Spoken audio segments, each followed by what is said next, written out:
চিরঞ্জিত দাঁড়াতে নাও পারেন, সেক্ষেত্রে কি বারাসাতের মানুষ, আপনি যেহেতু রাজনীতি দীর্ঘদিন ধরে রয়েছেন, বারাসাতের রাজনীতিতে আপনাকে দেখতে পারে?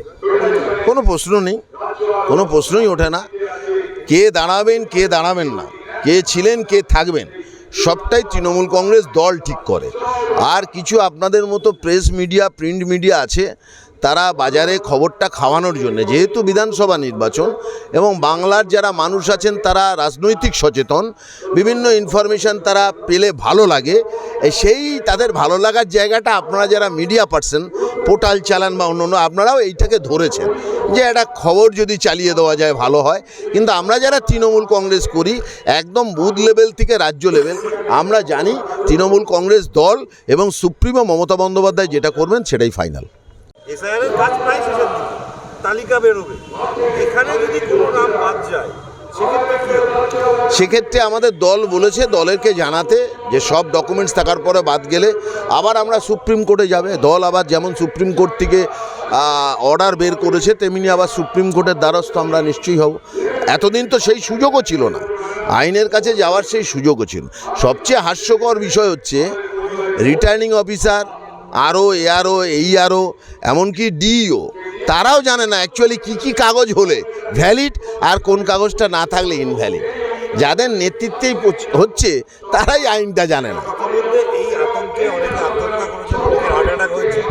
এরপর যখন ফাইনাল তালিকা বেরোবে তখনও তো সেই আতঙ্ক মানুষের মধ্যে কাজ করবে।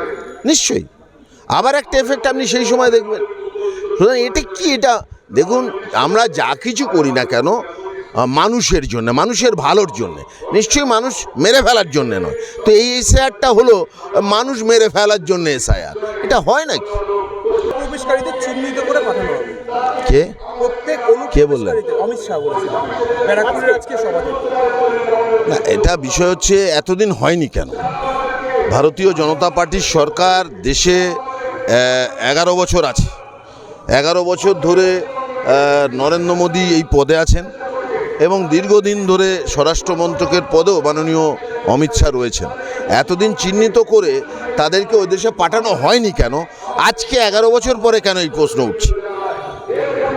আরেকটা প্রশ্ন আছে, আনন্দপুরের ঘটনা, আনন্দপুরের অগ্নিকাণ্ডের ঘটনা, সেখানে সরাসরি তৃণমূলের দুর্নীতিকে মানে একবার প্রশ্ন চিহ্ন তুলেছে। তৃণমূলের দুর্নীতির কারণে এই ঘটনা ঘটেছে, অগ্নিনির্বাপক ব্যবস্থা ছিল না, পাশাপাশি একাধিক তৃণমূলের দুর্নীতি রয়েছে। সামনে বিধানসভা নির্বাচন, এখন অনেকভাবেই তৃণমূলকে দায়ী করার চেষ্টা করবে, কিন্তু বাংলার মানুষ বুঝতে পেরেছে, বাঙালিরা বুঝতে পেরেছেন, বাংলায় বসবাসকারী মানুষরা বুঝতে পেরেছেন ভারতীয় জনতা পার্টি হচ্ছে বাংলা বিরোধী, বাঙালি বিরোধী এবং বাংলা বিরোধী।